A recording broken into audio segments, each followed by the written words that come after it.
또 하실 말씀 있으시면 좀 하십시오.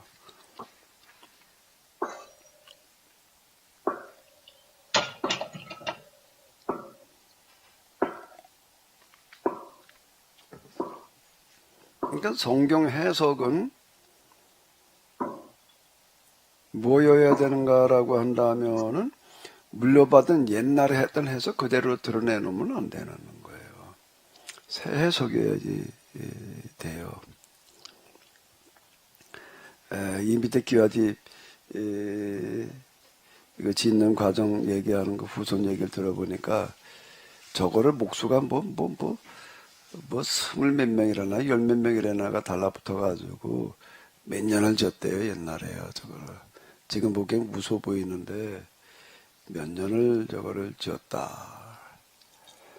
그 무슨 할머니 무슨 할머니라 김금준 할머니 얘기를 하면서 저 집 짓는 동안에 목수들이 1년 내내 달라붙어가지고 저 일을 하는데 꼬박 달라붙어가지고 매번 새 밥을 해줬다. 뒷필 때 목수들 찬밥 줬다가 하는요 꼭 흔적을 남겨놓는데요. 저도 그런 얘기 저희 아버님한테 내가 많이 들었는데 어떠다가 한 번 찬밥을 데워줬대. 새밥을 지어주질 않고 한 번 찬밥을 줬더니 곤조라는 거 있잖아요. 그 기술자들은 곤조가 있다. 그러나 한 번 찬밥 데워줬다고 기와집을 지면서 비가 새는데 어디 와서 새게 했나 하면 꼭 부엌 깨고 밥 하는데 떨어지게 해놨대. 이놈의 새가지고서 아무리 이 사람 저 사람 불러대도 못 잡더라. 그 기와집은 그 비 새는 거 잡는 게 만만하지 않아요. 그게 뭐 어떻게 흘러와도 이놈하고 그래도 할 수 없이 그 사람 다시 불러다가 해가지고서 뭘 어떻게 고쳤다 이제 이런 얘기가 있는데 그 옛날에 집질 때도 그냥 목수들 곤조를 굉장히 무서워했는가 봐. 몇 년 동안 달라붙어가지고 그냥 새밥 해줬단 말이야. 이렇게 얘기를 해요. 이제 집진 다음에는 또 죽을 때까지 뭐만 했는가 하면 어디 다른 데 논밭에 나가지도 못하고 매일 김을 맸는데 무슨 김을 맸을까? 그 집 안팎 김 매는 거가 맨날 그놈하고만 했단 말이야. 무슨 할머니 얘기하면서 그렇게 얘기를 하더라고요. 설교라는 거는 뭐여야 되는가라고 한다면은 새밥을 주는 것과 같은 거예요. 아무리 훌륭한 목사님이 아무리 은혜로운 설교를 했다고 해도 그걸 갖다 내가 써먹으면 안 되는 거예요. 그건 그 목사님이 그 교회에서 한 소리지. 상황이 바뀌었기 때문에, 대상이 바뀌었기 때문에 교회가 바뀌고 교회가 서 있는 위치가 다르잖아요. 그리고 교인이 다른 거예요. 똑같은 상황에서도 대상에 따라서 또 이게 달라질 수 있는 얘기가 되는 거예요. 이게 설교는 참 어려운 거예요. 성경에 하나님의 말씀이 되게 하려면 이 상황이 다 반영이 돼야지 되는데, 어려워. 사람이 할 일이 아니야, 이거는. 멋모르고 설교자가 됐지, 이게 알고는 될 일이 아닌 거야. 되려고 할 일이 아니야, 이게. 돼서 할 수 없이 하긴 하는데, 자, 이게 만만한 노릇이 아닌 거예요. 이게 지금, 뭐라고요? 예수님께서 이르되 그러므로 천국의 제자된 서기관마다 마치 새 것과 옛 것을 그 곳간에서 내어오는 집주인과 같으니라.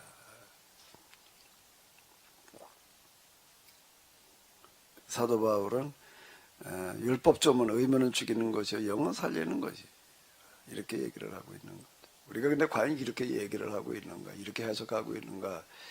이 신학도 이렇게 보게 되면 옛날 묵은 거나 가지고 맨날 들고 나와가지고 뭐 주로 장로교도 그러니까 칼빈을 가지고 자꾸 얘기를 하는지.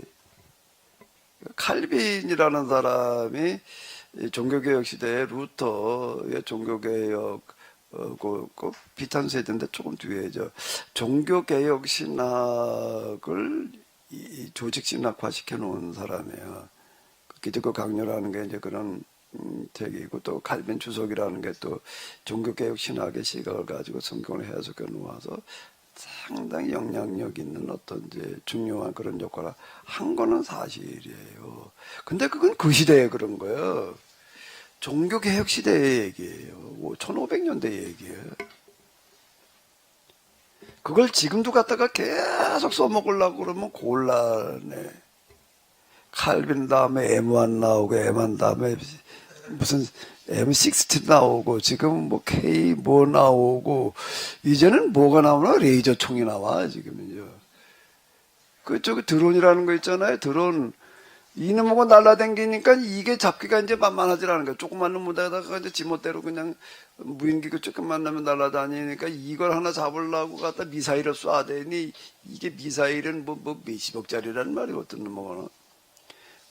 이게 도대체가 쐈다고 또 맞추는 것도 쉽지를 않아, 또 이거를. 지나버려도 그러다 못 잡았다며, 드론이 와가지고 서울까지 날라댕겨도 그냥 이놈 걸 못 잡는 거예요.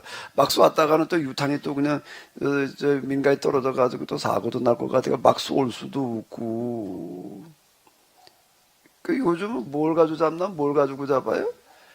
레이저 총으로 잡겠다는 거예요. 레이저 총은 비용들 만들어가 유탄이라는 게 없어, 이거는. 그러니까 이건, 이제, 드론 잡는 건 이제 레이저 총이죠. 이제 카비는요, 옛날에는 우리 예비군 훈련 받으러 가게 되면 80년대에 70년대는 예비군 훈련 받으러 가니까 카빈 가지고서 그 훈련 시키더라고요. 내가 총이라는 걸 생전쯤 카빈이라는 걸 내가 예비군 훈련 가지고 쏴봤어요. 나는 어떻게 돼먹은 놈의 팔자가 민방위에서 바로 예비군으로 들어갔더니 총 쏘는 거를 해본 적이 없어. 근데 예비군 훈련 같은 총 쏘는 훈련이 있더라고. 총 만져보지도 않는 놈한테 총 주고 4개월 후에는 이걸 어떻게 해야 돼? 나는 소집 면제 출신이어서 군대를 안 갔다 와서 총 쏠 줄 모릅니다. 그러면 될 텐데, 그렇게 말하기는 좀 그렇고, 총을 이렇게 맨지작거려 보니까 옆에 사람이 이렇게 하는 걸 보고서, 까짓거 이럴 때 한번 총 쏴보죠. 언제 쏴보냐. 그리고 이제, 몇 발 쐈는데, 이제 그 카비는요, 그건 이제 예비군 훈련에도 안 써먹는다고 그러더라고. 그건 박물관에 나가야 될 일을 먹었는데, 이거 맨날 칼빈이라고 그러면은, 요즘 칼빈 가지고 누가 지금 총질을 하고 있어, 지금.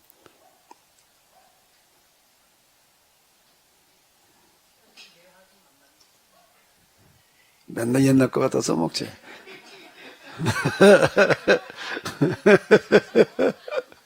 맨날 어떤 내 머리에도 또 나올 게 없어.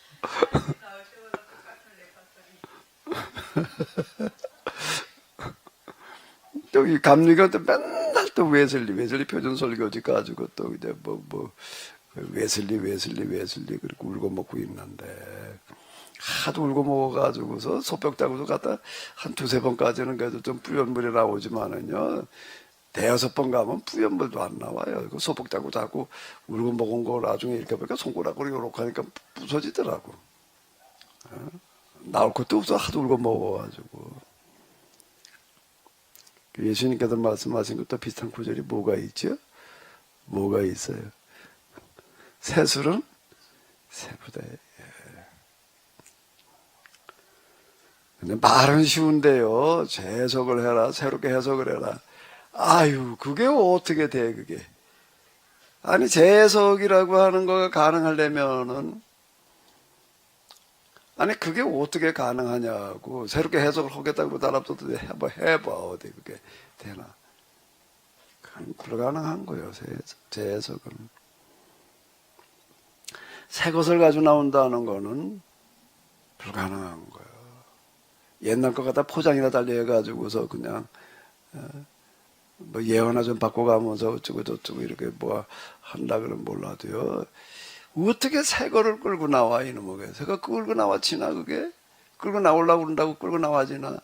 그런 새해석은 새수를 새부대에 담으려면은 뭐가 있어야지 가능해지나 이게? 뭐가 있어야지 가능해지는 거죠? 새로운 뭐가 있어야 새로운 해석이 될까? 새로운 시각이 있어야 되는 거예요. 관점이 달라야지 다시 보이는 거지. 이놈을 맨날 여기만 쳐다보고 있어 봐봐요. 그러면 커피 어쩌고 저쩌고 이거밖에는 맨날 밑에 카페 어쩌고 저쩌고 이걸 어떻게 이게 다시 보여요. 맨날 요것만 쳐다보고 있으면 그걸 어떻게 하면 되나. 관점을 바꿔야 돼.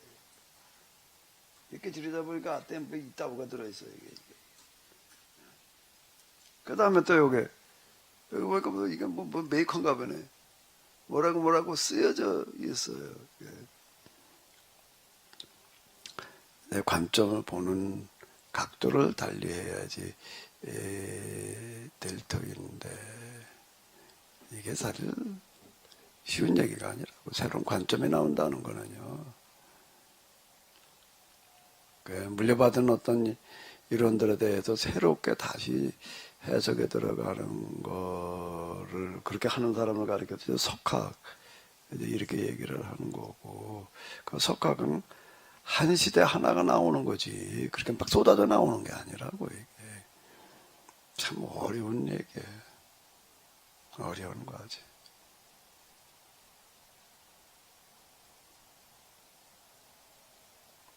그 신학은 새로운 해석인 거예요.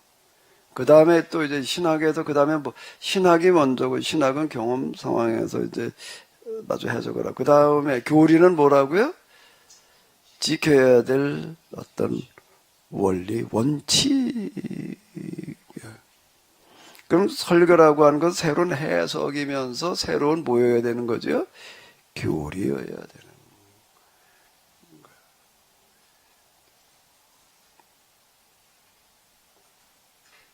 자, 이건 쉽지 않은 얘기인 것 같아. 이 부분은. 저 같은 경우에는 어떻게 하다가 보니까 이제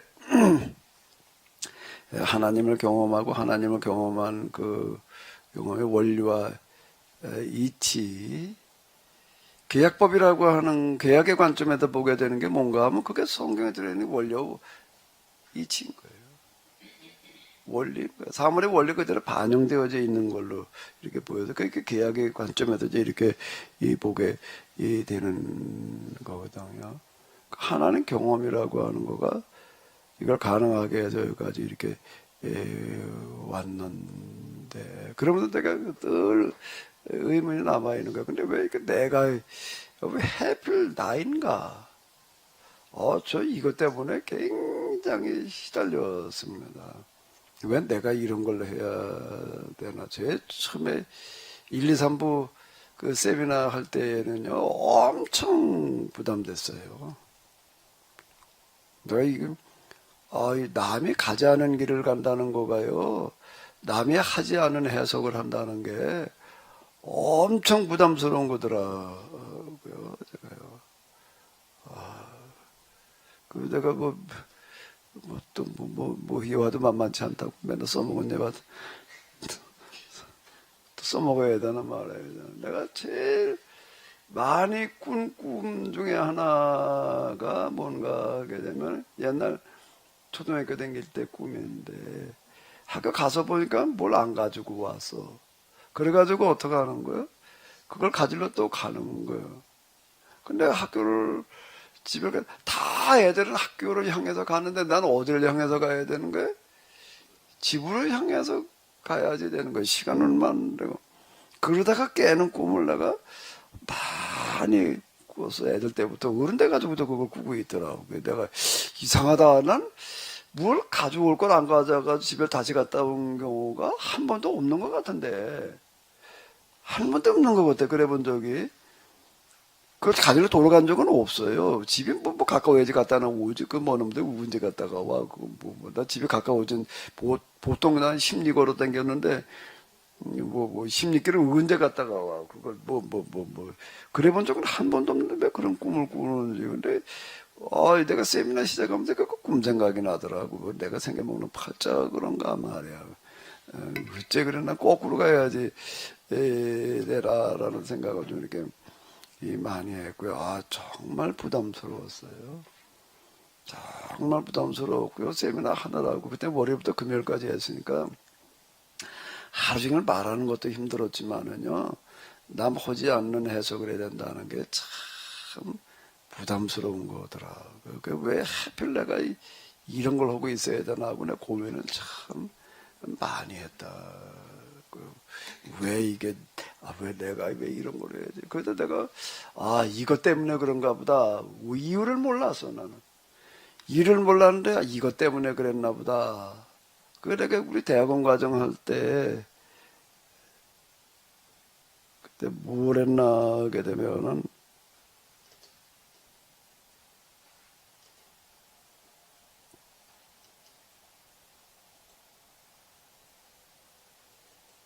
그때 아퀴나스 공부할 때인데요. 아퀴나스 신학대전이니까 엄청 어려요. 그러니까 또 어떤 분이 그러더라고요. 목사님 학교 다닐 때 아퀴나스가 논문 썼다는데 그거 좀 한번 보자고 그러는데 그거 보더니 이게 우리 훨씬 쉽다 그래. 이걸 가져가자고 그래가지고 좀 한 적이 있었는데 내가 이걸 보면서 내가 쓴 논문도 나도 한 몇십 년 지나니까 다 잊어버려서 뭘 썼는지 아퀴나스 썼다는 것만 알지 구체적으로 뭘 썼는지는 몰랐는데 내가 이렇게 시작을 했어요. 지혜란 원인과 원리들에 대한 지식이다. 아리스토텔레스라는 사람이 메타피직에서 이렇게 얘기를 했다는 걸로 다 내가 이제 이 서문을 이제 시작을 했고요. 기독교 사상사에 있어서도 획기적인 전환과 발전의 시기들은 어김없이 새로운 방법과 원리의 발견과 때를 같이 했다. 50대가 이렇게 아퀴나스 때도 그렇고 루터 때도 그랬다. 그러면서 제가 이제 얘기를 하는 거가 이와 같은 사실들은 사상적인 변화와 발전에 있어서 방법론이 얼마나 중요한가 하는 문제에 대한 좋은 신뢰이며 방법과 원리에 대한 새로운 방법이 선행되지 않고서는 사상적인 내용의 풍부함과 발전을 기대할 수 없다. 그죠? 뒤에 얘기가 뭔가, 그죠? 오늘 우리가 또 이제 어떤가 하면은 이런 새로운 방법과 원리가 필요한 때다. 이렇게 제가 이제 소문에서 얘기를 한 거고, 그래가지고 내가 이제 아퀴나스를 통해가지고서 그는 어떻게 새로운 그 시점에 아리스토텔레스 철학을 가지고 신학으로다가 전환시켰는가라고 하는 거를 내가 여기 깨달은 건데, 그것도 내가 이제 이 방법과 원리, 이 부분에 내가 이제 주목을 했다는 거예요. 원인과 원리들에 대한 지식이라고 하는 건데요. 내가 이걸 읽다가 내가 스스로, 맞아. 내가 신학교 다닐 때 진짜 맨날 방법, 원리, 이걸 떠들어댔었구나. 그러니까 이런 거들하고 심는 대로 거둔 건데요. 어느 날 내가 하나님 체험했다. 하나님 체험한다고 다 이렇게 보이는 건 아니거든요. 하나님 체험을 했다고 사물의 원리와 이치가 어쩌고 저쩌고. 하나님 체험했다고 말하는 사람들이 얼마나 많아. 얼마나. 근데 나는 그걸 사물의 원리와 이치로 하나님을 만났단 말이에요. 창조의 근원자 하나님을 나는 만났다. 그 하나님을 만나는 게 다 그런 거예요. 병 들어가지고 하나님 찾다가 하나님 만난 사람은 어떤 하나님을 만날까? 병 고쳐주시는 하나님 만나는 거예요. 그죠? 그렇겠죠? 장로님 무슨 관심 가지다가 하나님 만났어요? 그 하나님이 뭘로 보였어요?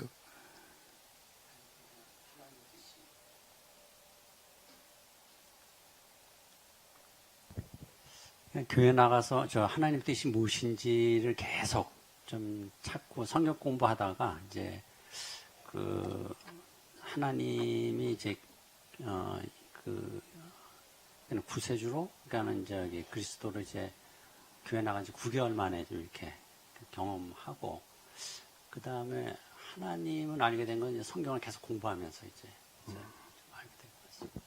하나님은 천의 얼굴을 가지고 계신 분인데 그 사람이 어떤 관심을 가지고 찾느냐에 따라서 그렇게 만난다고요.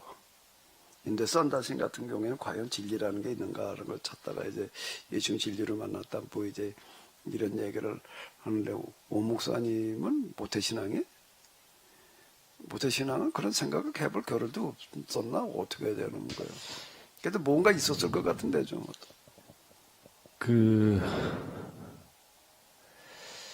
모태신앙이어서 뭐 교회 가는 것은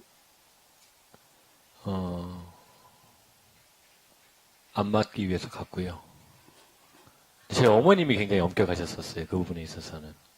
근데 그건데 이제 거기에 더불어서 저도 이제 되짚어 보면 사실은 이게 최근에 저도 그런 생각을 한 건데 저는 그 다른 종류의 근본에 대한 궁금증이 되게 많았었어요. 그러니까 나는 어디서 왔고 사는 게 뭐고 이런 것에 대한 궁금증들을 제가 역산을 해봤는데 사춘기 이전이었던 것 같아요. 지금 생각해보면. 그러니까 사춘기 때 그런 생각들을 많이 하는 경우들도 있다는데 되짚어보면 사춘기 이전이었던 것 같고 그런 생각하고 하면서 이제 신학을 하고 뭐 어쩌다 보니 목사가 되고 설교를 어쩔 수 없이 해야 되고 하면서 이제 이렇게 더듬더듬 가다가 제가 앞서 말씀드린 것처럼 이 케노시스를 통해서 그래도 뒤늦지만 와가지고 뭔가를 좀 정리하고 이렇게 해갈 수 있다는 게 저는 굉장히 감사하다고 느끼는 것이 그렇다고 말씀을 드렸던 까닭이 그거예요. 그래서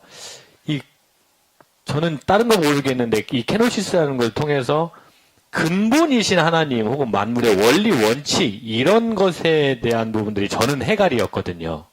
왜냐하면 저는 그게 너무 궁금했고 그리고 그것을 발견하고 그것을 찾아가는 것이 유레카 같은 것이었기 때문에 그런 와중에 이제 케노시스를 저는 개인적으로 만난 것이었고 그래서 어디에서 왔고 나는 무엇이고 어떻게 살아야 되고 어디로 가고 어떤 존재론적인 물음에 대한 해답을 이 케노시스에서 그게 근본이구나. 그리고 그 근본이 하나님이구나. 그분이 로고스로서 오신 예수님이구나. 이제 이렇게 연결이 되어 가지고요. 저는 그렇습니다. 예. 근본에 대한 그런 궁금증, 갈증이 좀 있으셨다라는 이야기인데, 근데 케네시스를 접하고서 그래도 여기 계속 머무르는 분들은 기본적으로 그게 있는 분들이더라고. 예? 그런 게 없는 사람들은 이게 접목이 잘 안 되는 것 같아요. 그런데 이제 내가 하나님을 만나면서 특히 이제 그 원리에 대해서 처음으로 접하게 된 게 이슬방울이었어. 이슬방울이 어떻게 맺혀 있는가 하면 그냥 이파리에 물이 묻어 있는 게 아니라 어떻게 되는 거죠? 동그랗게 맺혀 있는 게 이슬방울이. 근데 물이 동그란 통에다 갖다 집어넣지 않았는데 혼자 동그래진단 말이에요. 근데 처음으로다가 이제 물어보는 거예요. 가만히 있자 물이 어떻게 동그랗게 되지? 예? 물방울이 맺혀 있단 말이에요. 빗방울이 아니고 빗방울은 뭐 어떤 모양으로 떨어지는지 잘 모르겠는데 그럼 베지라니까 모르잖아요. 동그란 모양은 아닐 것 같아. 그 뭉쳐가지고 떨어지니까. 근데 근데 빗방울도 동그랗게 떨어지려나, 떨어질 때는. 그러니까 빗방울은 보이질 않으니까 모르겠고, 이슬방울은 풀잎에 맺혀 있는데, 이게 동그란 거예요. 그냥 묻어 있는 게 아니고, 동그랗단 말이에요. 혼자 동그래져 있는 거예요. 저게 어떻게 동그래져 있을까? 아니, 이슬방울을 그렇게 일방 동그랗다는 거야, 알았지만은. 저게 왜 동그랄까? 왜 네모세모가 아니고 찔쭉하지 않고 왜 아주 완전 동그랗단 말이에요. 왜 동그랄까가 이제 시발점이었어요. 이제 그러면서 이제 저게 동그란 건 이유는 이슬방울만 동그란 게 아니라 모든 만물이 다 이 구의 원리를 가지고 있구나. 이제 구의 원리라고 하는 거죠. 그 다음에 지구본으로 가고 이제 이렇게 됐는데, 그럼 하나님을 내가 이제 금방 그거는 원리와 이치로 만났다라고 이렇게 얘기를 하는 거는 나도 몰랐어요. 왜 그런지. 그냥 하나님 경험했더니 그냥 뭐 그렇게 보여가지고 저저 이러다가 내가 이제 그 대학원 과정 이렇게 할 때 내가 내 논문을 읽다가 내가 스스로 발견한 게 내가 어떻게 했는가 하면 그때부터 내가 이런 걸 계속 찾고 있었구나. 그 가만히 생각을 해보니까 지금 내가 이 흐름 얘기 많이 하잖아. 역사의 흐름. 역사의 흐름. 내가 신학교 들어가서부터 나는 학교라는데 맨 야매만 댕기다가 종교로 데려본 게 신학교 가서 처음인데 2학년에 들어가가지고서 읽으면서부터 그 흐름을 굉장히 중요하게 여기고 그걸 했다고. 왜 계속 궁금했는데 궁금증이라는 게 있는데 나는 뭐가 좀 새로운 어떤 게 있으면 저건 어떻게 해서 저렇게 되지라는 게 계속 궁금해지더라고요. 자전거를 처음 탈 때 뭐가 제일 궁금한가 하면 페달을 밟으면 앞으로 가는 거는 이해가 되는데 가만히 있어도 띠리르르 하고 간단 말이에요, 이놈이. 이거는 어떻게 해서 가만히 있으면 그냥 굴러가고 밟으면 걸리나, 뭐가 있는 걸 걸리게 하나 밟을 때만 겉에 들여다봐서는 모르겠더라고요. 안에 뜯어봐야 알지. 이게 뭐가 이걸 페달을 밟으면 이게 앞으로 갈 땐 걸리게 하고 가만히 있으면 저절로 그냥 넘어가나라는 게 궁금해가지고서 그걸 다 뜯었어요. 온 손에다가 딱 그때 장갑 있을 때 아니고 그냥 기름칠 해가지고서 다 뜯어가지고 이런 걸 다 분해를 해놓고 나가지고 맞추지 못해가지고 엄청 해먹었다. 그럼 맞추려면 구리수라는 게 있어야 되는데 구리수가 있어가지고 구리수 발라놓고 거기다 쌀알 만나면 그 담아가 거기 많은 거 들어있더라고요. 근데 이걸 부실 수가 없는 거야 이게요. 구리수가 없으니 이걸 이렇게 조립할 수가 없어요.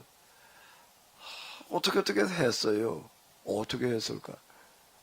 그러니까 사올래니 뭐 살 수는 없고 풀을 되게 쏘가지고 밀가루 풀을 되게 쏘가지고서 바르고 갖다 그렇게 또그 쇠다마가 이렇게 붙어 있더라고. 그래가지고 겨우 조립을 했어. 근데 이게 풀칠해가지고서 굴러가면 또 이게 안 되잖아요. 그러고 나서 이제 조립해 놓은 다음에 자전거표에 가면 그때 콜타르 뭐지 그게? 콜타르 뭐라고 부르나 지금? 아스팔트 그저 하는 놈을 갖다 이런 네모 깡통에다가 해놓고 그냥 막대기를 하나 꽂아놨다고요. 그리고 그거 가지고 기름 대신 치게 했어요. 그냥. 그걸 가가지고서 뉘어놓고서 이제 잔뜩 칠해가지고서는 밀가루 조립을 해놨으니 밀가루 풀로 조립을 해놨으니 어쨌든 이제 그랬던 기억이 지금도 나는데 기계 부품도 그렇고 새로운 거는 뭐가 좀 자꾸 궁금해지더라고. 여기 신학교 가지고 신학책들이 있는데도 계속 궁금해진 게 어느 사상가들이 있고 사상이 있는데 이 사람이 왜 이렇게 말했는지 그걸 관심을 가지다 보니까 그 배경 꼭 뿌리라는 게 있더라고요. 요 사람은 이렇게 연결되어 있고 흐름을 가지고 이제 실험을 하다가 보니까 이제 여기까지 이렇게 왔는데요. 이런 것 같아요. 심는 대로 거두는 거지. 제가 이런 걸 계속 찾고 있었기 때문에 하나님을 내가 그렇게 만난 것 같아. 처음에 1차 체험은 그 당시 내가 그 상황에서 예수님을 그리스도로 만나는 거였고, 두 번째 하나님 체험에서는 하나님을 근원자로 원리와 이치로 만나는 게 계속 그 찾았으니까, 그래서 오늘 교회가 죽어간다라는 것 때문에 내가 이제 기도하고 그렇게 됐는데, 교회가 죽어가는 거에 대한 치료 방법은 성경과 신학을 다시 해석해 놓는 데 있다. 교회가 죽어가는 이유는 새로운 해석이 차단되어 있기 때문에, 녹음에 빠져 있기 때문에 그렇다. 이제 나중에 어떻게 발견하게 되는 거죠. 나중에 가서.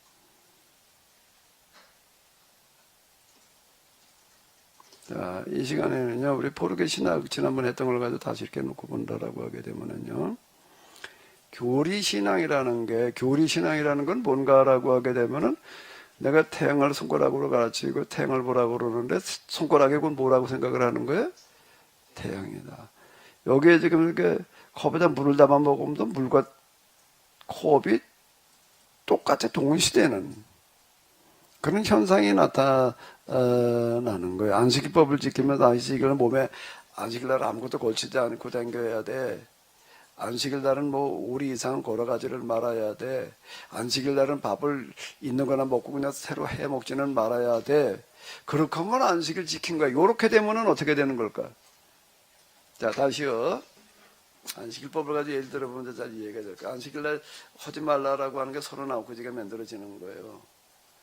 예, 39가지, 지금도 계속 만들어져가지고, 이제 요즘 뭐 엘리베이터도 누르지 마라 뭐 그런 데던데, 점점 많아지는 거예요. 근데 기본적인 게 39가지니까 뭐 그렇다고요. 근데 그걸 이렇게 쪼로로 지켜요. 안식일날 뭐 하지 마라, 뭐 하지 마라, 뭐 하지 마라, 뭐 하지 마라. 그걸 다 지켰어요. 지키고서 어떻게 생각을 하는 거죠? 난 안식일을 지킨 거야. 이렇게 생각을 해요. 그 다음에 또 뭐라고 그러는가 하면, 안식일날, 안식일법을 이렇게 철저하게 지키면 율법을 다 지킨 거야. 이렇게 생각을 한단 말이에요. 그럼 오늘 우리는 주일날 이제 일부 예배가 있어요. 새벽 예배가 있어요. 새벽 예배 드렸어요. 11시 예배를 드렸어요. 또 오후 예배 뭐 몇 시가 됐든지 간에 뭐 요즘 보통 뭐 2시, 3시 그렇게 하는데 저녁이 됐든 세 번 다 드렸어요. 그 교회에서 그동안 가서 뭐 하다가 하루 종일 잘했어요. 그럼 이제 스스로 어떻게 생각하는 게, 나는 오늘 주일 지켰어. 주일 성수했어. 이렇게 생각하면 어떻게 된 걸까? 이렇게 되면 어떻게 된 걸까? 교리 신앙인 거예요. 그러니까 스스로 못 느껴요, 이게요. 스스로 느끼기 굉장히 어려운 거예요, 이 부분은. 내가 지금 교리 신앙인지 말씀 신앙인지, 교리 신앙과 말씀 신앙을 구분해 놓고 보자고요. 네? 말씀 신앙, 성경 말씀 신앙과 신학, 교리 신학, 이거를 놓고 본다면은, 우리는 어떻게 생각하게 되면은, 나는 그래도 교회 생활이라는 게 예배 충실하게 지켜, 교회에서 뭐 하라고 그러는 거 다 해, 속회도 드려, 뭐 어쩌고 저쩌고 11조도 드려, 뭐 그러고 해서, 그러니까 나는 지금 교회 생활 하고 있는 거야 라고 생각하면은 뭘 하는 거라, 무슨 신앙이라고요? 그게요? 교리 신앙이 되는 거예요. 그러면 나는 그냥, 나는 안식일 지키고 있어.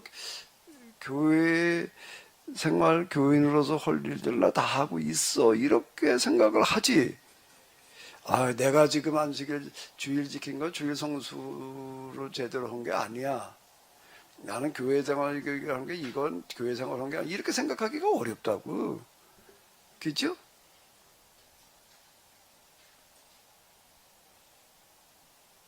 말씀 신앙, 교리 신앙으로 들어가면은 일단 마음이 편해.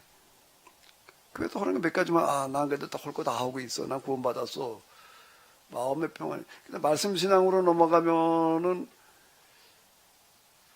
음욕을 품고 이성을 바라다 보면 간음한 거다. 이래 놓으니까, 마음으로 가버리니까, 마음에 사람을 업신여기게 되면 살인한 거다. 이래 놔버리니까, 이건 어떨까? 난 살인자야, 아니야?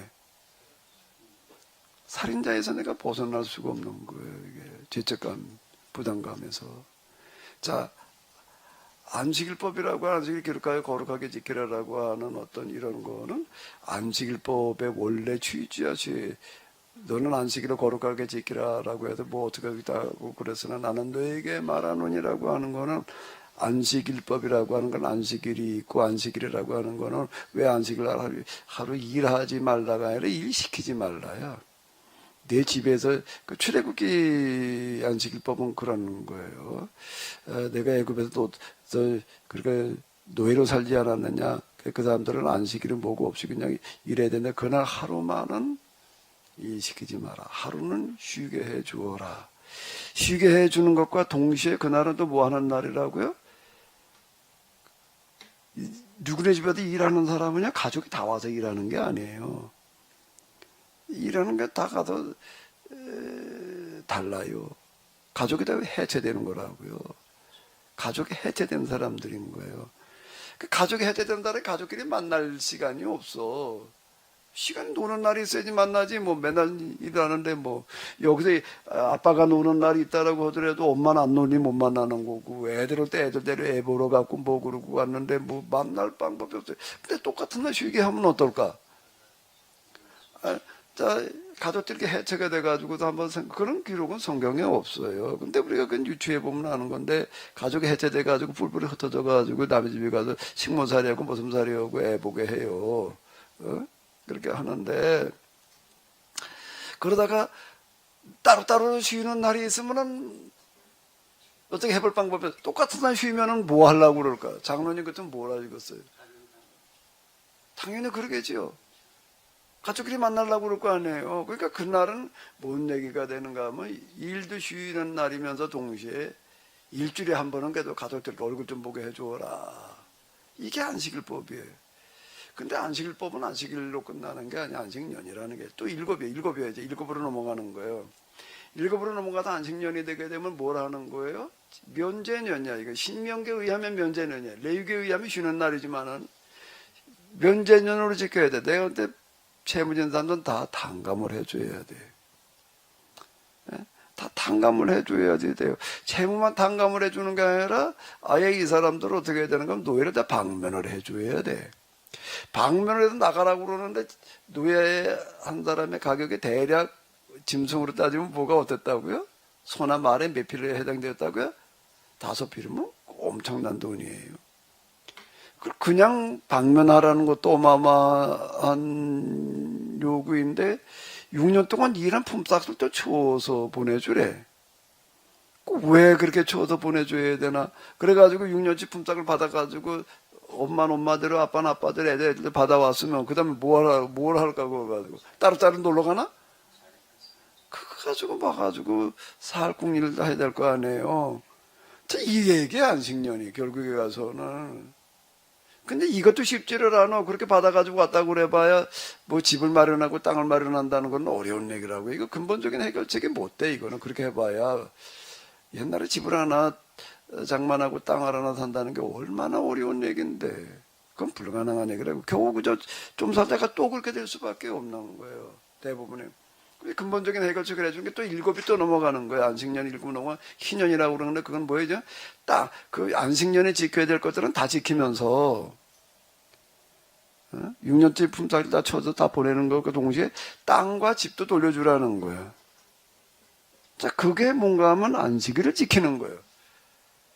그럼 이렇게 안식일을 지켜라 그래 놓으면은요, 이건 엄청 힘든 얘기가 되는 거예요. 만만한 얘기가 아니죠. 그 주위 교회 댕기는 어떤 분이 그러는 분이 있어요. 전에 우리 케네스 여기 오기 전에는 그래도 마음의 평안이 있었는데 이제 마음의 평안이 사라지고 부담만 생겼다. 맞는 얘기야 사실. 근데 그래, 그건 거룩한 부담이다. 그 부담은 하나님께서 당신에게 함께 하시겠다는 약속이다. 그 거룩한 부담을 지키려고 하는 사람에게 하나님께 함께 하시는 걸 누구한테 나는 오늘 교회 가서 아침 점심 저녁 일해서 오늘 하나님께서 내가 안식을 이렇게 주의를 철저하게 지켜서 나에게 함께 하시겠지. 그건 허구고 부담이 없어. 그러니까 허래는 거나 했으니까 그땐 부담 없이 그냥 평안했었는데 편했는데 이젠 마음의 평안이 사라졌대. 뭐 부담만 늘었대. 그 부담감이 뭔가 하면 하나님께서 함께 하시겠다라고 하는 그런 하나의 뭐라고요? 신호다. 그걸 부담을 한번 하려고 한다면 거기에 하나님께서 함께 하시고 그 다음에 하나님을 대신하는 그런 일들을 보인다. 이제 이렇게 되는 거거든요. 근데 이게 대부분 거기까지 가게 되기가 어려운 거예요. 11조라는 거예요. 헌금. 주일날 그래도 나는 주일 헌금, 주일 감사 헌금 해. 속현금도 해. 11조도 해. 그 다음에 뭐 절기 되면 절기 감사 헌금, 또 범사에 감사 헌금, 생일날도 생일헌금. 나는 헌금 하나님께서 그 말씀하신 대로 다 했어. 그러니까 하나님께서 나에게 물질의 복을 주시겠지. 복을 주시겠지. 이러고 있는 거가 과연 11조 한 거겠는가. 11조라는 게 뭐라고요? 경제적으로 어려운 사람의 문제를 해결해 주는 게 11조예요. 그게 신명기 얘기예요. 그럼 난 11조 한다는 얘기를 말하기가 굉장히 어려워. 표면적인 11조는 쉽지만 이면적인 11조는 어려운 얘기가 이렇게 되는 거. 그 이면적인 11조를 하려니 이게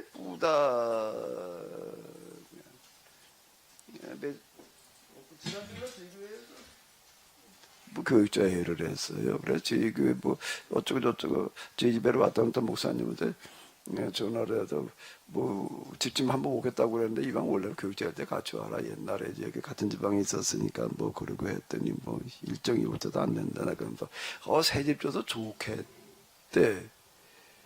왜 뭐가 좋냐? 집을 하나 새로 졌는데 좋지. 뭐 어쩌고 저쩌고. 근데 그 소리 듣고 내가 생각을 해봐서 가만히 있자. 나는 어떻지?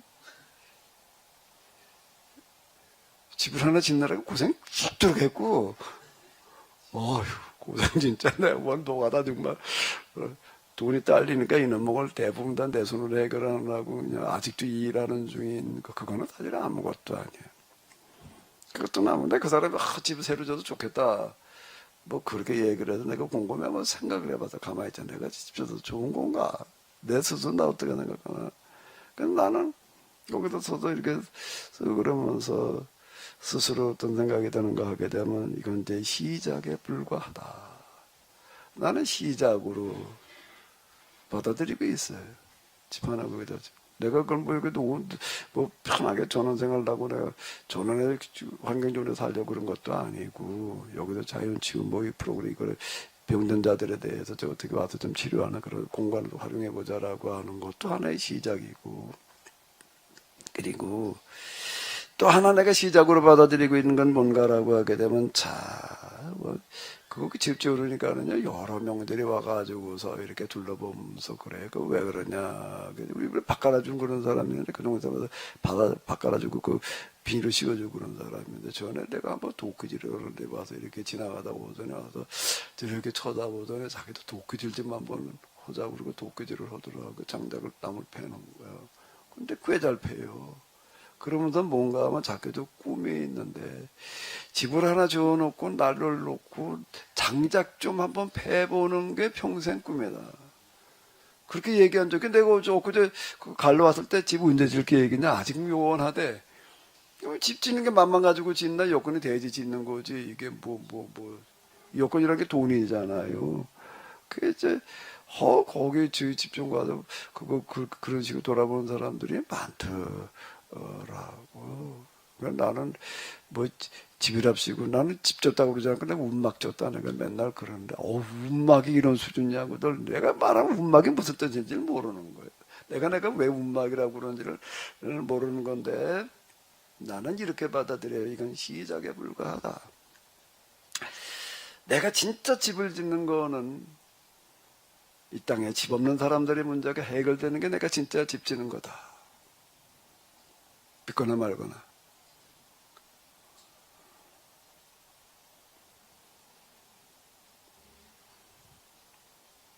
난 정말 그렇게 받아들여요. 내가 그래도 뭐 집 하나 줘. 아이고, 이게 무슨 내가 이게 집이냐 말이야. 나는 집을 짓는 게 아니다. 하나 운막이라고 생각을 하고, 그리고 난 시작일 뿐이다. 어떻게 하다 보니까 나이를 좀 먹긴 먹었는데 내 마음만은 하나님 이 땅에 집 없는 사람들의 집 문제가 해결될 수 있게 하시옵소서. 그게 진짜 내가 집 짓는 거다. 근데 그때까지 나는 아직 집 짓는 게 끝난 게 아니다. 나는 집을 짓는 시작을 한 거지 끝난 게 아니다. 중공검사가 났다. 중공검사 났다고 해서 나 집 짓는 게 끝난 게 난 아니다. 나에게 있어서 중공검사는 집 없는 사람들의 세상 모든 사람들 다 모르겠지만 우리 적어도 우리 계약 공동체 들어와 있는 사람들 가운데 아직 집 한 칸 없고 먹고 살 길이 없는 사람들의 문제를 해결되는 게 그게 곧 집 짓는 거고, 그게 해결됐을 때 비록 집 졌다고 그래야 될 노릇이지, 내가 이거 하나 지어놓고 이거 가지고 집 졌다는 말에 말았다 그렇게 얘기할 수 있는 게 아니다. 어쨌든 저는 그렇게 받아들이고 있는데요. 교리라고 하는 걸로 신앙생활하는 거는 신앙생활의 완전 역행이에요. 진짜와 가짜는 항상 종이 한 장 차이인데, 야, 오늘 나는 안식일을 주일을 지켰어, 주일 성수했어, 그렇게 받아들이는 경우가 있고, 자, 아이 주일 성수한다는 게 안식일법 정신을 실천해야 되는 건데, 나는 교우 가서 예배나 드리고 그것도 뭐 가도 예배 시간에 그저 이 생각 저 생각 잡다하게, 그러고 진짜 뭐 설교 시간에 딴 생각은 하고 앉아 있고 그저 그렇게 일쓰고 교회 생활이라고 그래도 참 겨우 그저 형식적으로 좀 그 예배 시간 맞춰서 가기 바쁘고 말에 겨우 앉았다 나오고 말에, 아이고 뭐 나는 이게 제대로 된 껍데기 형식도 제대로 못 지키고 있는데, 계약법에서 얘기하는 정신 참 세상에 이 가난한 사람들의 문제를 해결해 주는 게 그게 이 안식년 희년의 정신인데, 참 이게 나는 언제나 그래 내가 이게 온전한 그래도 주일 예배를 드렸다라고 내가 얘기를 할 수가 있을까. 참 내가 이제 평생 나는 그래 이런 예배나 드리다 말아야 되나. 자, 어떻게 우리가 받아들여야 될 것인가? 헌금, 내가 요즘 헌금 시간이라고 하는 건 세상 저 똑바로 쓰는 게 헌금이다. 내가 이제 이렇게 얘기를. 나는 뭐 11조 드려서 그렇게 하는 복 주시겠지. 그거 말고, 이 세상 돈들이 투전판으로다가 무슨 마약판으로다가 뭐 전쟁에 뭐로 돌아다니는 것들을 참, 이게 다 내 책임인데 말이야, 지금. 이게 도대체가 내가 뭐 헌금 시간에 뭐 내게 있는 것을 모든 것을 뭐 주께 해드리네 뭐 어쩌고 저쩌고 뭐 찬송해 가면서 이게 과연 내가 헌금 드린 건가 말이야. 나는 언제나 좀 내가 정말 하나님께서 기뻐 봐주실 만한 헌금을 좀 해볼래나 말이야. 그리고 헌금 드리는 사람이 몇 대? 말씀 신앙으로다가 지금 신앙생활하는 사람이 몇 대일까? 오정석 목사님은 정석이니까 정석대로 오셨지. 말씀 신앙이에요? 교리 신앙이에요? 마이크 걸고 얘기를 해봐. 말씀 신앙이에요? 교리 신앙이에요? 네, 지금은 깨달아오가 아니라 틀릴로 그릇 오 정석입니다. 그동안 그러면 말씀 신앙을 설교했어요? 교리 신앙을 설교했어요? 그러니까 늘 마음이나 지향점, 뭐 제 자신부터도 그렇고 말씀 신앙으로 해야 되겠다고 하는데 제자리 걸음하고 있는 한계를 사실 오늘 우리는 교리 신앙과 말씀 신앙이 구분도 잘 안 돼. 그냥 말씀 교리 신앙 강조하다가 만나는 거야. 그저 교회 와라 뭐 어쩌라 이것도 제대로 못하니까 그거나 하라고 그냥 그러다가 뭐 11조 하라고 그러는 거나 그냥 그러다가 뭐 끝나는 거지. 말씀 신앙까지 가기나 하나? 네? 이게 지금 오늘 우리의 교회 형편이라는 게 사실 뭔 얘기 하려고 그러던 거 해요. 왜 하려고 그러던 말아. 그 아까 말씀한 것처럼 저는 이제 가급적이면 근본, 뭐 원리 이런 중심으로 해가지고 말씀을 좀 성경 말씀을 그렇게 좀 접근하고 그렇게 해서 설교하려고 하고 있는데 이제 이것보다 이제 구체화하는 것이 무엇인가에 대한 그 고민만 계속 하고 있죠. 네, 그러고 있습니다. 그래도 우리 아주 정석으로 와 계시고 이번에 그 다음에 아주 오리지널 원형이셔가지고. 우리 원형이신 장로님, 정석이신 목사님과 원형이신 장로님 와 계시는데, 어디. 우리, 오리지널 폼이신 우리 원형 장로님은 어떻게 신앙생활을 하셨어요? 이게 말씀 신앙인지, 교리 신앙인지, 이게 도대체가. 아니, 그러니까, 오늘 말씀 듣다 보니까, 저도 참 교리신앙을 열심히 했구나. 이제 그런 걸 많이 느끼네요. 그러니까, 주일 예배 드리고 또, 아이들 이렇게 섬긴다고 이제 하면서도 이제 그런 것이 이제 보람이라고 생각하고 그랬는데, 그러면서도 이제 물론 이제 여기 캐노시스 와서 들은 말씀이 있어서, 이제 그 말씀 가지고 이렇게 한 번씩 또, 이렇게 돌아보고 하는 이제 그런데, 아직도 교리 신앙이 좀 많은 것 같습니다, 목사님. 근데 내가 지금 하는 게 과연 이게 똑바로 하는 건가라고 고민하는 사람들이 쉽지를 않아요. 김흥철 집사님, 그 마이크 좀 켜봐요. 예. 내가 왜 김흥철 집사님 보고 카메라 켜라고 그랬을 것 같아요. 지금까지 어떻게 신앙생활 했는지 한번 얘기해 보라고. 내가 딴 거 마이크 신앙생활 다 얘기하려면 그 라이프 스토리 다 하려면 길고 그러니까 하나 부분 내가 저때 들었던 것 중에 그런 얘기가 있더라고요. 모태신앙이라고 그랬죠?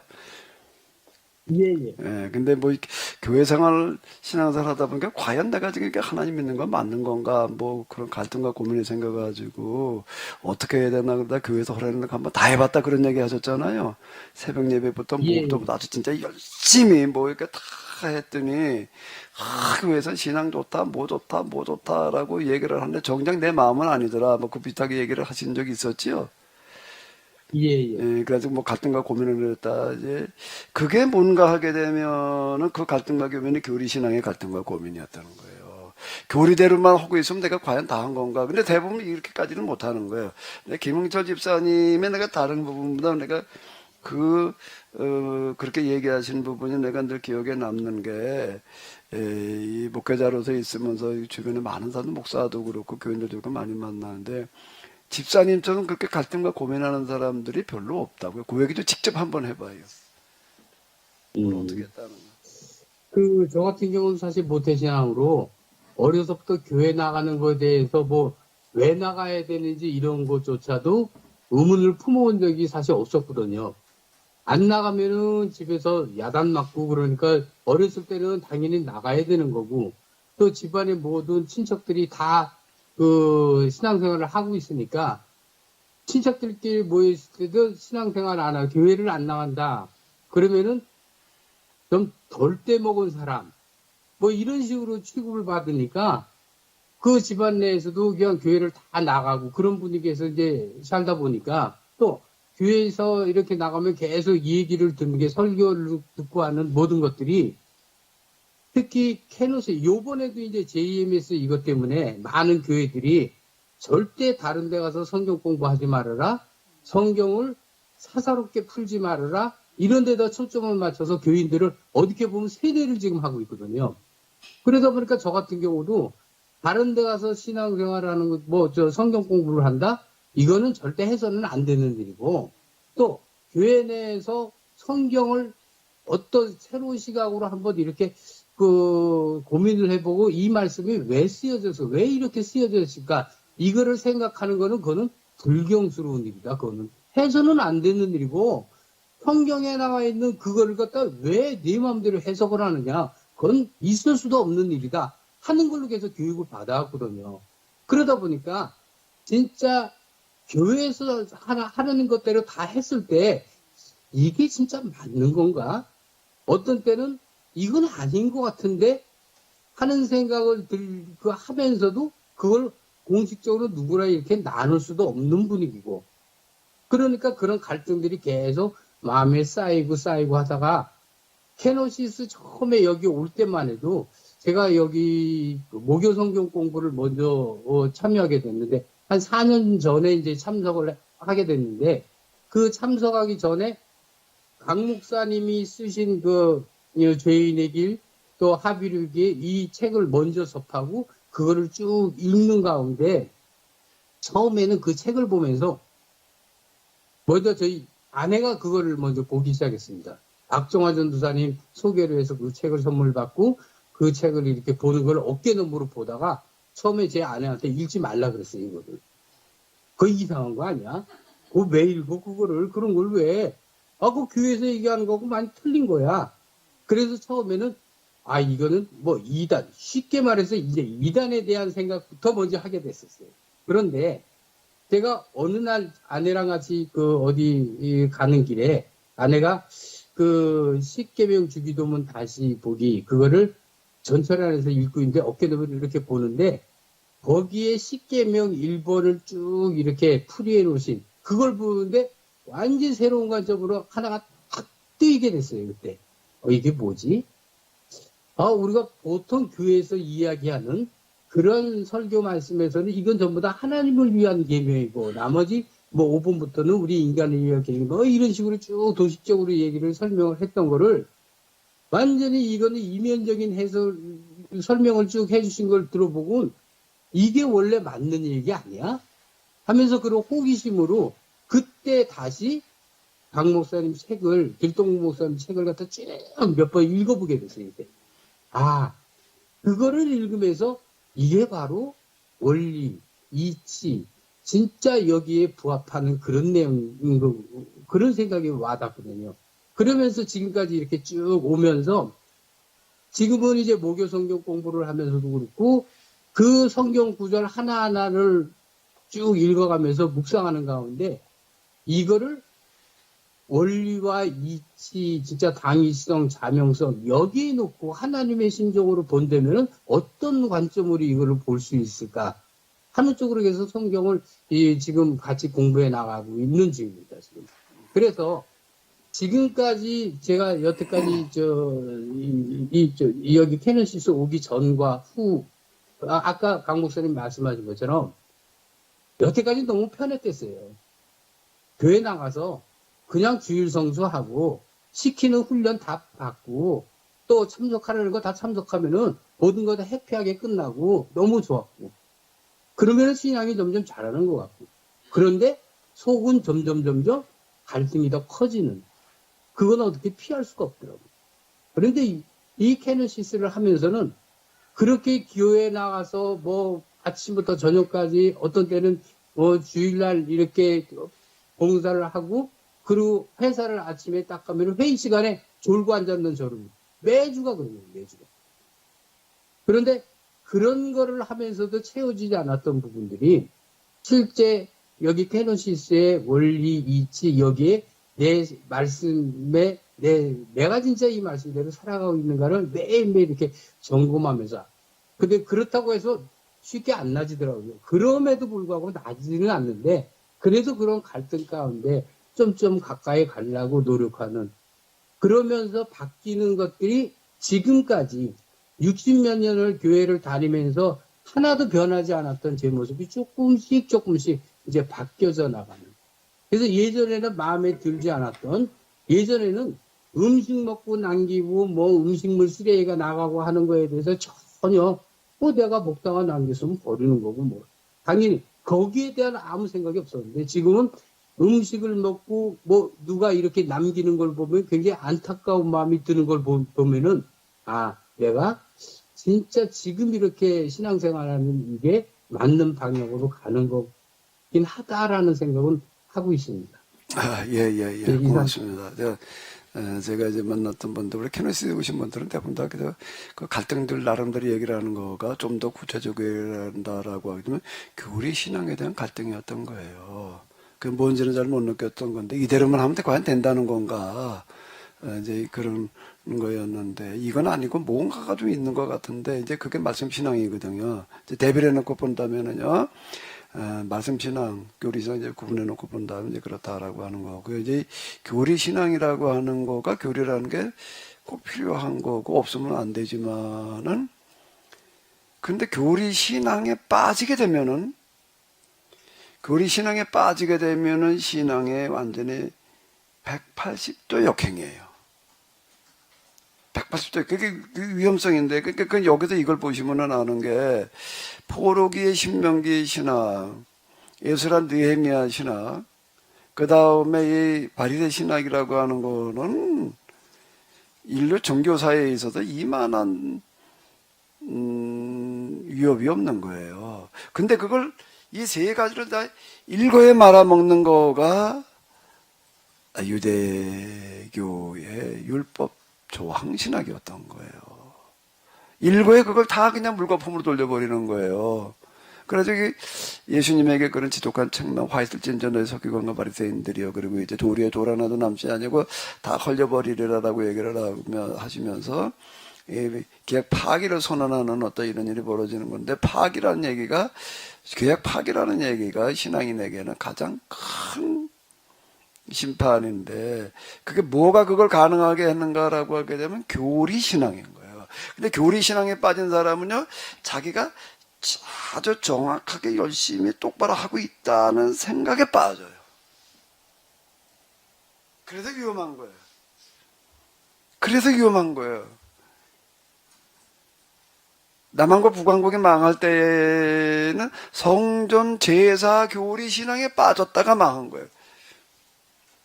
그 열심을 내게 돼 있어요, 여기는요. 그 교리 신앙으로 열심을 내다가 망하는, 우리 한국 교회도 얼마나 열심히 있었어요.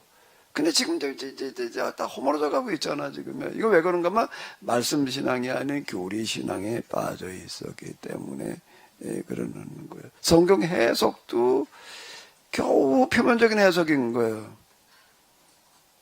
사도 바울 신학이라고 하는 것은 심은 대로 거둔다라고 하는 거가 하나님께서 행한 대로 갚아주신다라고 하는 거가 기본적인 출발이에요. 그런데 행위는 필요 없고 믿기만 하면 구원받는다고 그랬다고 그러니까 이게 모순이야, 이게 벌써.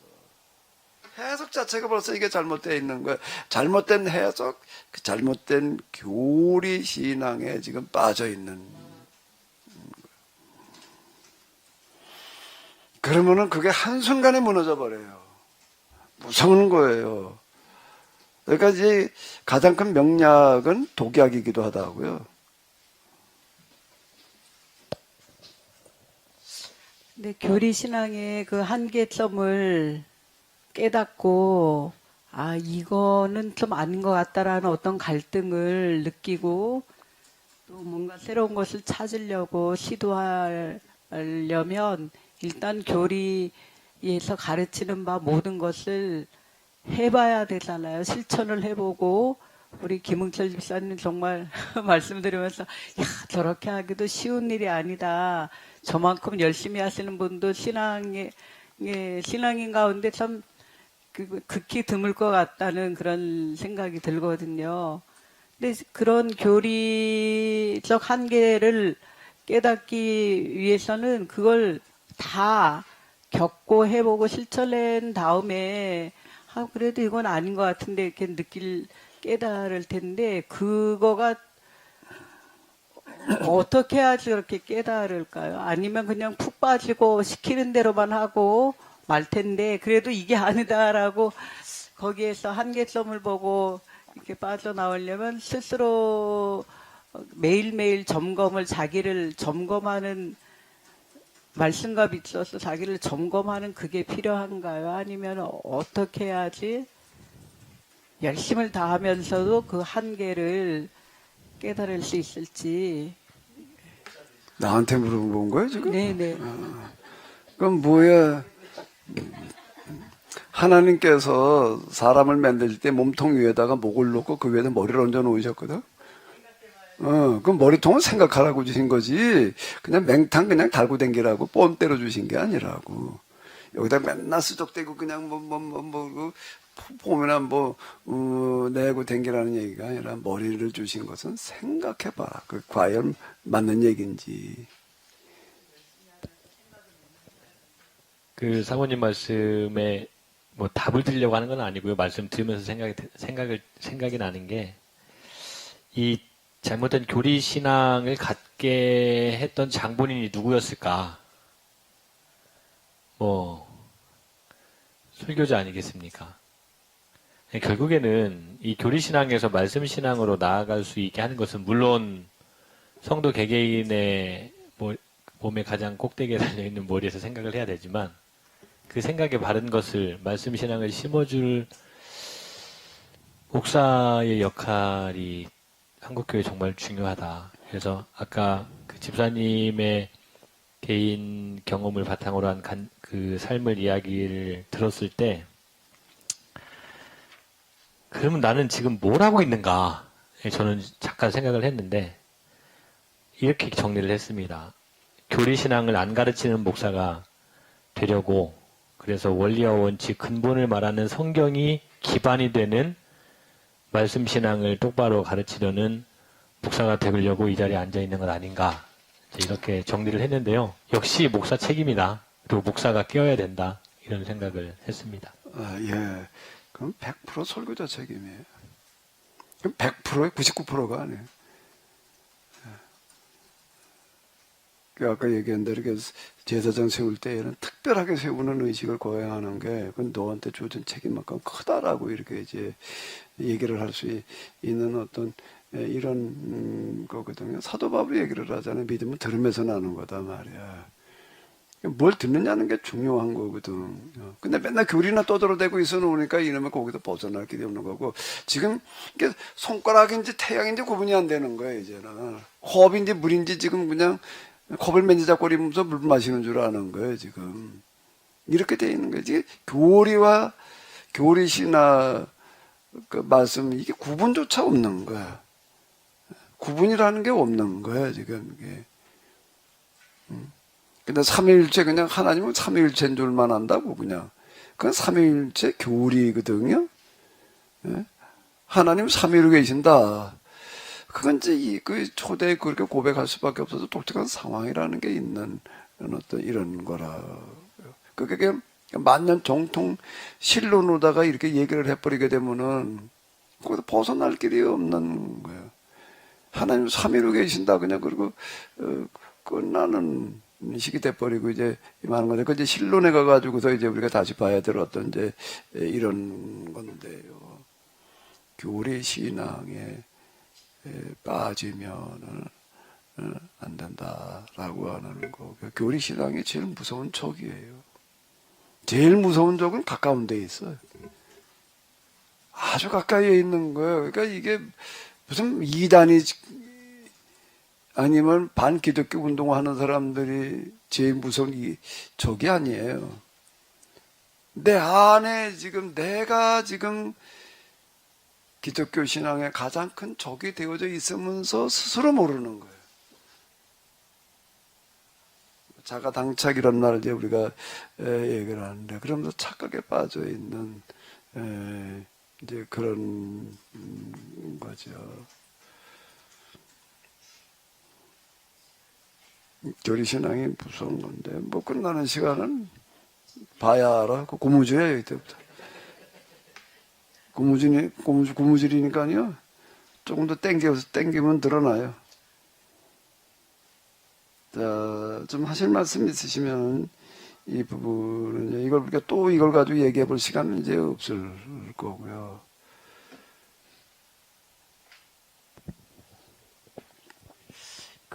이제 안식일, 그러니까 유대교는 안식일을 굉장히 중요시 여기잖아요. 근데 이제 저희 개신교에서는 또 이제 안식일에 주일로 여기고 있는데, 그러면은 이게 사실 사도 바울이 결국은 유대교에서 개신교, 기독교로 이제 이게 나오면서 안식일을 과연 오늘날 우리가 지금 주일로 지키고 있는 게 맞는 건가 하는 생각이 오늘 이제 말씀을 들으면서 좀 어떤 생각이 드는데 어떻게 그것을 해석을 해야 될지. 예, 그 토요일로 지키느냐 일요일로 지키느냐는 건 그렇게 중요한 문제는 아닌 것 같고요. 그러니까 그거는요, 그게 중요한 문제가 아니기 때문에 이제 주님의 날, 주일이라는 얘기가 예수님께 부활하신 날을 이제 중요시하면서 이제 토요일에도 이제 주일로 이제 넘어오게 되거든요. 서서히 그 과정이 있어요. 과정이 처음엔 안식일 지켰으니까 이제 그러다가 주일로다가 이제 주님의 날로, 주일이라는 게 주님의 날이라는 뜻이잖아요. 주님의 날이 그렇죠. 주님 예, 부활하신 날,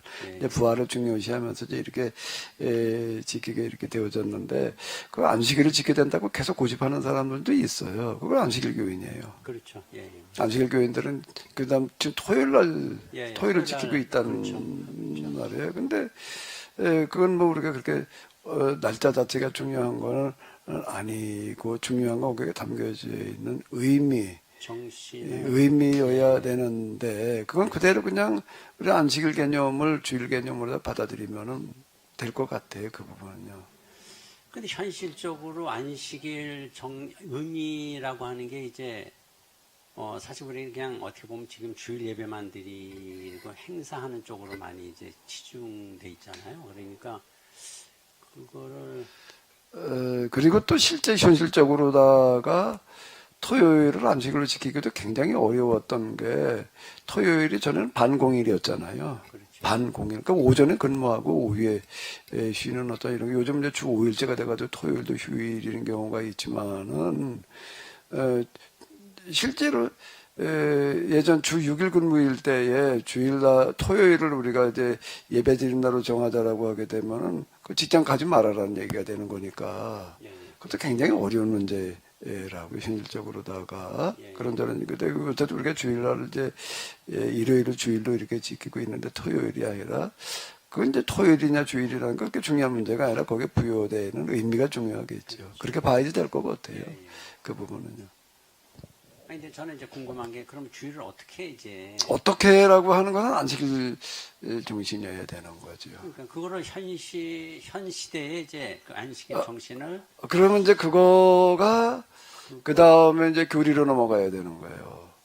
교리로 넘어가야 되는 거예요. 교리로 지키게 해야 되는 거예요. 그 교리라고 하는 거는 이스라엘에서 얘기하는 안식일법을 보게 되면 안식일날 이렇게 지켜라라는 교리가 나왔잖아요. 그렇죠. 법이 나왔단 예, 예, 말이에요. 그렇죠. 그 제가 지금 얘기하는 이게 개교회에서도 물론 그렇게 개교회에서 제가 여기 우리 주보에 나와 있는 게 뭔가 성경 하나님 바른 이해, 그다음에 가정 성경 공부, 자연 치유 이게 제가 제시한 교리예요.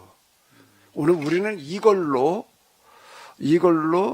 우리가 이제 우리에게 주어진 어떤 그런 신앙을 실천해야 된다라고 이렇게 얘기하는 일종의 그러니까 교리는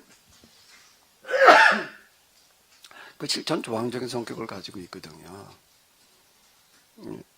그리고 지금 우리 개혁 공동체에서 각 교회에서 근데 목사님들이 이런 의식을 가지고 이렇게 설교를 하고 교리를 제시하는가, 그 교리를 제시하는 거가 이제 좀 더 크게는 교단에서 하고, 그때 감리교 같으면 감리교단에서, 교단 차원에서 우리는 앞으로 이렇게 이걸 실천함으로써 우리 시대에 우리가 해야 될 바를 어떻게 도전한다, 뭐 실천하려고 하는데 이런 게 있어야 되는데 그게 없어요. 그렇죠. 그러니까 그런 게 개념 없으니까. 자체가 지금 예, 없는 거예요. 교단 차원에서도 없는 거고, 예. 교단 차원에서 없으니 신학교에도 그렇게 가르치려니 개교에도 목사들이 그렇게 할 리가 없죠. 단지 그냥 목회자도 어떻게 신앙생활을 열심히 내게 할까, 뭐 여기에는 이제 초점을 맞춰 놓는 거고, 과연 우리 시대가 당면한 문제가 이러이러한 건데 이거를 해결하기 위해서 우리는 뭘 어떻게 해야 된다. 그게 교리예요. 그렇죠. 어떻게 해야 된다. 실천해야 돼. 실천운동으로 연결되는 거거든요. 교리라고 하는 거. 그게 있냐면 없어요. 우리는 맨날 감리교 교리적 선언 그건 뭐 수백 년 전 거 가지고 여태 울고 먹고 안 듣는 거예요. 이제 그 얘기를 한다는 거가 교리적 선언. 그다음에 사도신경 고백하는 거 이거 이외에는 없는 게 우리 시대가 당면한 문제가 지금 이러이러한 건데 그걸 위해서 우리가 이걸 실천 운동으로 제시한다. 이게 교리인데 그게 그거를 설교가 그 신학이고. 그 다음에는 교리를 내놔야지 되는 거예요. 그거 없는 거예요. 그 제가 지금 우리 교회에서는 그 세 가지가 교리로 제가 제시하는 거고, 그러다 보니까 우리 개혁 공동체에서 제가 제시하는 거가 이제 그게 뭔가 하면 일종의 교리인 건데, 그거는 항상 뭐를 염두에 두는가라고 하게 되면 오늘 우리 시대가 당면한 가장 심각한 문제가 염두에 둬야 되는 거예요. 우리 교회 부흥은 이게 아닌 거예요, 이게. 그렇게 되면 이제 그건 장난이 되는 거예요. 장난지롱에 불과한 거고. 우리 시대가 당면한 문제에 대해서 우리는 이걸 어떻게 해서 극복할 거냐라고 하는 현실적인 실천 방안. 그게 교리인 거예요. 그럼 결국은 지금 계약 공동체 이제 실천 우리가 보고서 양식 예. 그럼 그거를 지켜야 된다고. 그게 교리예요. 그걸로 그러면 그거는 절대 작은 게 아니다. 제가 그걸 얘기를 우리 시작하는 시간에도 제가 그랬는데 이거는 뭔가 하나님의 명령이고 이거를 우리가 실천을 충실하게 하느냐 하지 않느냐에 따라서 대멸종 여부가 결정되어질 수 있다. 그래가지고 제가 이제 요번에 이거 등록하시는 분들은 실천할 사람만 등록을 해라. 와서 등록을 해놓고 실천 안 하고 그리고 조편성에 놨는데 그냥 이게 제대로 모여지지도 않고 보고서도 제대로 안 들어오고 이래나 버리게 되면 곤란한 얘기다. 3번 안 내게 되면 자동으로 탈락된다는 그 얘기를 이제 이렇게 이제 하는 얘기가 3번 안 내서도 단도 탈락시키질 않더라. 또 그렇게 얘기하는 분도 있더라고. 자동으로 나가야 될 노릇이지. 다음 등록을 하지 말아야지, 그거는요. 근데 내가 이제 그렇게 해서 등록하지를 말아라라고 내가 얘기를 하는 이유는 이걸 우리가 공동체에서 숫자가 중요한 게 아니라 진짜가 중요하다라고 얘기를 하는데 우리가 지금 몇십 명 이렇게 모여있다라고 얘기를 한다. 몇 개 조가 짜가지고 여기다 이거에 문제의식을 느껴야 되는 거야. 내가 지금 보고서 하나 쓰는 거가, 이거 쓰레기, 아까 이제 김웅철 집사님처럼 음식물 남기는 거, 이런 거 하나하나가 정말 우리가 지켜야 될 교리예요, 이제는요. 케노시스 교리예요, 이거는요. 케노시스 실전 교리인데, 여기 그냥 무조건 강제로 오라고 그런 게 아니잖아요. 자발적으로 참여한 거니까. 이게 얼마나 중요한 건지에 대한 인식이 있어야 되는데, 그 중요도라고 하는 건 우리가 당면한 가장 심각한 문제가 뭐라고요? 대멸종이에요. 이 부분이 우리 공동체 차원에서 이렇게 몇십 명밖에 안 되지만 이 사람들이 정말 한 마음과 한 뜻을 이렇게 실천하고 있게 되면은 하나님께서는 이거를 가장 크고 귀하게 보시는 거예요. 가장 귀하게만이 아니라 가장 크고 귀하게. 그 크다는 기준이 사람에게는 숫자예요. 근데 하나님에게는 사람의 숫자에 달려있지 않다는 거예요. 거룩한 전쟁 얘기에서는 사람의 숫자가 아니라 진짜가 중요하다. 그 기존 300명이 이걸 얘기를 하는 거거든요. 몇만 명 몰려왔는데 갈 사람은 가라. 그냥 남이 오니까 할 수 없이 온 사람은 가라 그랬더니 10,000명 남았어요. 그리고 자기 자발적으로 온 사람들이 그 중에서도 아직도 아니단 말이야. 그 중에도 진짜만 추려내는 거가 이제 뭔가 물가루 끌고 아주 물 먹는 모습을 보면서 진짜 이게 싸우는 정신머리가 제대로 돼 있는지를 봐가지고서 10,000명 중에서 9,700명은 탈락시킨다고. 300명만 남겨놓는 거예요. 아니, 미디안 군사는 바닷가에 모래알처럼 많은데 3만 명으로 끌고 나가는 게 유리할까? 10,000명 데리고 가는 게 유리할까요? 3만 명이죠. 그러면 10,000명을 데리고 가는 게 유리할까? 300명 데리고 가는 게 유리할까? 10,000명이지. 근데 하나님은 그렇게 보질 않으시는 거예요. 하나님은 단 한 명, 예레미야가 선언하는 거에 예루살렘 거로 다녀 말해 거기에 단 한 명, 이 공의를 지키는 사람, 의인 한 명만 있다라고 하더라도 내가 그 한 사람 때문에 내가 이 바벨론 군대를 내가 무력화시키겠다. 이게 예레미야의 선언이에요. 이게 예언 정신이에요. 그러니까 제가 지금 여기 얘기를 하는 거는 뭔가라고 하게 되면 이거 똑바로 들으셔야 되는데 여기 이렇게 오신 분들은요, 우리가 내가 지금 뭘 하는 건지를 똑바로 알아야 돼요. 그냥 목사님 성경 해석하는 게 그렇게 해석하니까 난 듣기 나오겠다 그런 사람은 그냥 협동회원으로 남아 있고, 그래도 여기 정식 회원으로다가 등록하시는 분들 한 달에 10,000원 회비 내고 뭐 어쩌고 저쩌고 하시는 분들은 내가 지금 이렇게 하는 이 작은 행동 하나가 대멸종의 여부와 직접 관련이 있다라고 하는 문제의식, 심각성을 가지고 진짜 열심히 하려고 하는 사람만 여기 있어야 돼요. 그래야지 우리 공동체의 정체성이 훼손되지를 않아요. 그리고 그 사람들, 그 몇십 명이 절대 작은 숫자가 아니라 예수님에게 120명 남았는데 110명 가지고서 시작하시는 거 아니에요? 그 몇십 명은 절대 이게 적은 인원이 아니에요. 근데 이 사람 진짜 정말, 내가 오늘 이 설거지 하나 하는 게 이게 보통 심각한 얘기가 아니야. 이게 그냥 대충 하고 그냥 맨날 하는 설거지 그냥 그거지 이거 말고 정말 이거 철저하게 한번 해보려고 그러는 거, 쓰레기 분리하는 것도 그렇게 하려고 하는 사람들이 몇십 명이 있고 한마음 한뜻, 이게 중요한 건데 그래 놓게 되면 하나님에게 있었던 그게 제일 큰 거예요. 그 하늘 모자로 움직여요, 그게요. 그게 계획법의 원리예요. 그게 예언자들의 하나님과 성경과 교리에 대한 해석이에요.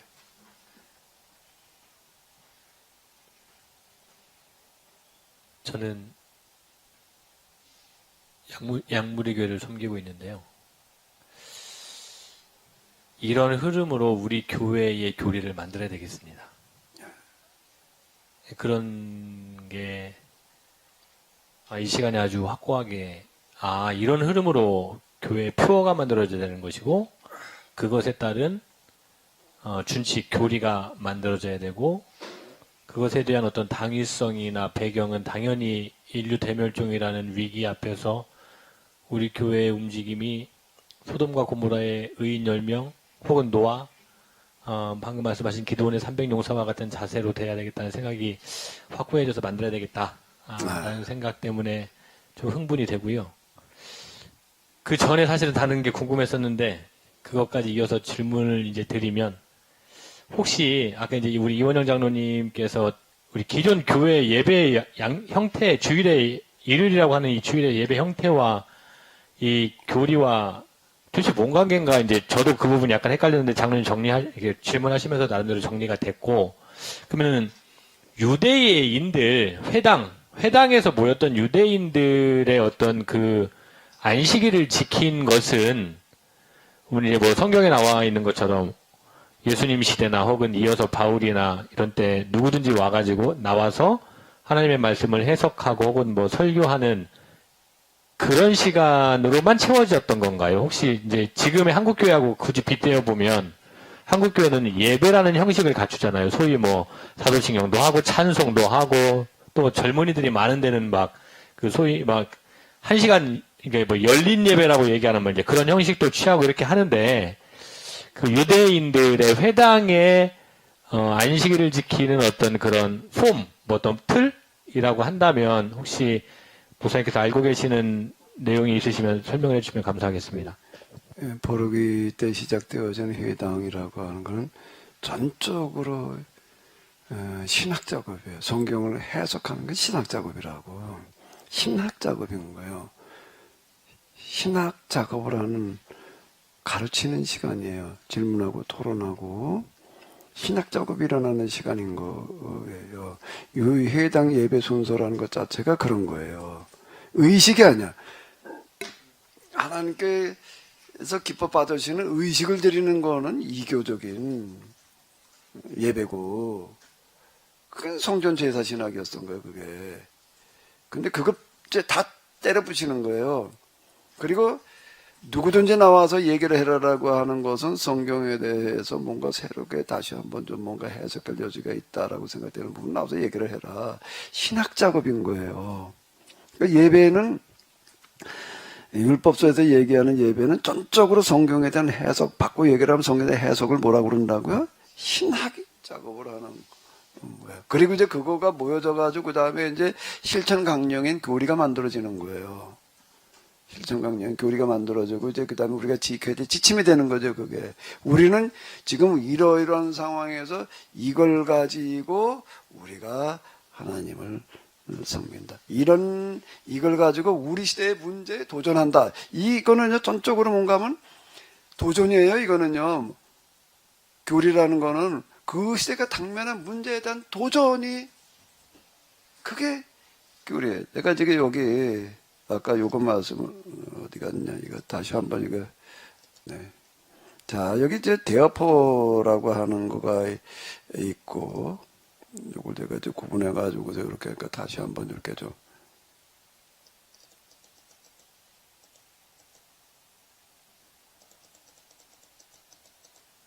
자 여기 제가 이제 이 경험한 바로다가는 이런 거예요.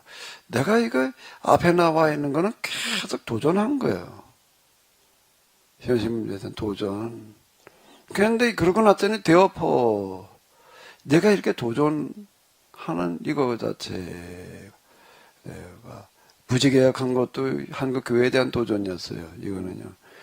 부담금 교회 살리기 운동이라고 하는 것도 이거 감리 교단에 대해서도 이것도 내가 이걸 통해 가지고 한국 교회를 바꿔보자고 그러는 그런 운동 어떤 게 효소 빵 만드는 거 무슨 자연치유 마을 어쩌고 저쩌고 대학원 뭐 조합 역사제 재단 무슨 뭐 이게 다 내가 도전하는 거였다고요.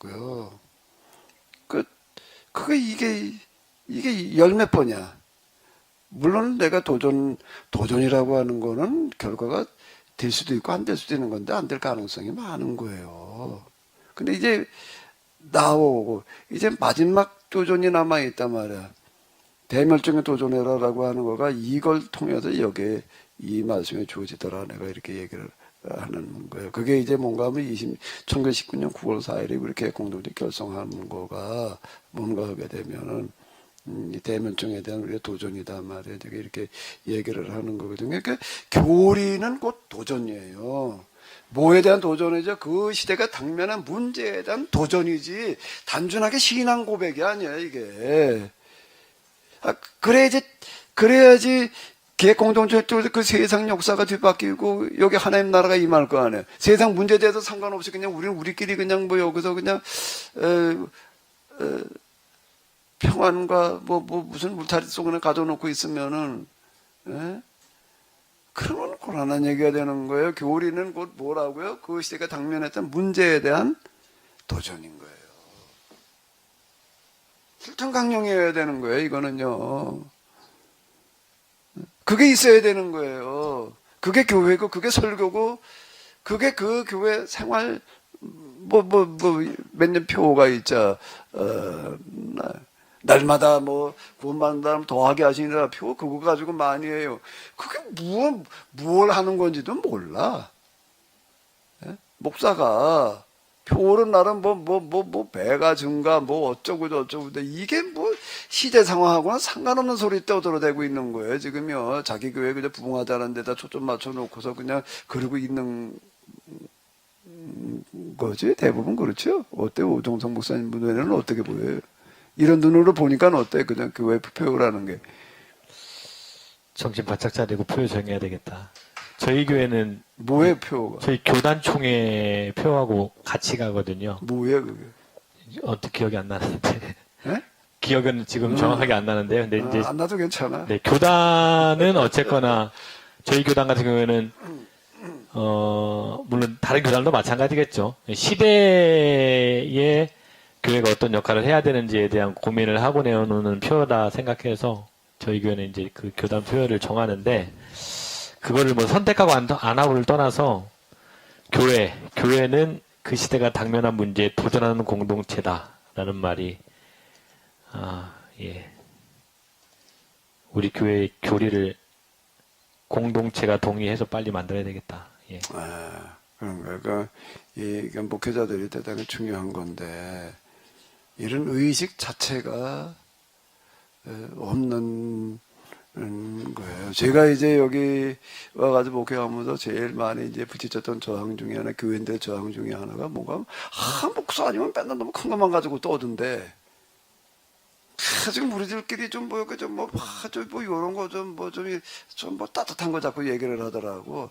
좀 따뜻하게 그럴 생각은 안 하고 말이야. 맨 큰 것만 무슨 역사 얘기, 세상 얘기만 가지고 뭘 떠들어대고 있다고 자꾸 이제 이런데 이제, 부딪혀요. 좀 따뜻하게 요게 좀 추웠나? 난방비를 아꼈나? 왜 이렇게 자꾸 수가 좀 맨날 개떨지 떨떨 떨다가 하면 이제 따뜻한 것만 찾더라고. 그러니까 내가 끄떡도 안 하니까 이제 교인이 떠나더라고. 난 그런 게 끄떡도 안 하고 이러고는 왜? 사도 바울이 얘기하면 사람 좋게 하랴 하나님 좋게 하랴라는 얘기가 되는 건데 설교라는 거게 교회 생활의 역할이라는 게 뭔데? 우리들끼리 그냥 여기 이거는 선교회는 그렇게 그런 모임을 동호회로 모였다면 몰라도 그냥 교회인데 이 땅에다 하나님 나라에 실현하는 하나님 역할 대신해야 될 기관인데 여기서 그런 거나 초점 맞춰서 얘기를 할 때가 아니거든요.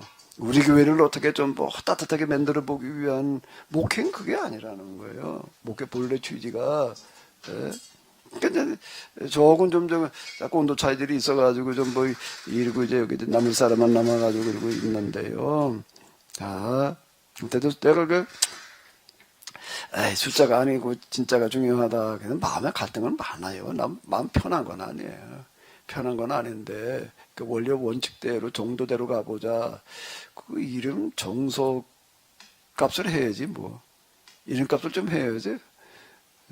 기도를 나라도 안 하는 게 하나님 좀 편하게 해드리는 거겠다 그랬다며. 서로 지 멋대로 해달라고 그러니까 그러는데요. 어쨌든 교리와 신학, 이제 우리가 여기까지 조금 봤는데요. 좀 정리가 되셨나 모르겠네. 이거 굉장히 중요한 주제입니다. 이런 부분들이요. 이제 오정성 목사님, 이제 마지막으로 마이크 집어봐요. 이제 설교와 목회라는 게 뭔지 조금 감이 잡혀요?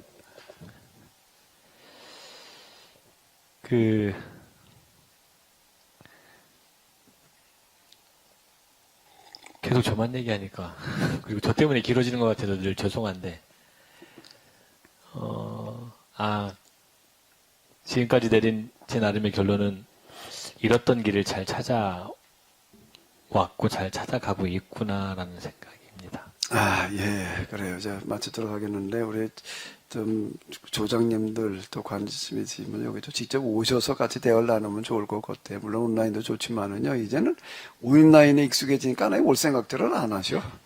옛날에 무조건 와야 되는 줄 알았는데, 이제는 뭐, 가는 것보다 여기가 좋사오니 이제 그러고 그냥 아예 올 생각을 안 하시는데, 가능하면 좀 오셔서 같이 좀 대화로 이끌어 가시는데 동참해 주시면은, 네, 고맙겠습니다. 하나님 오늘 이와 같이 귀한 시간 주심을 감사합니다.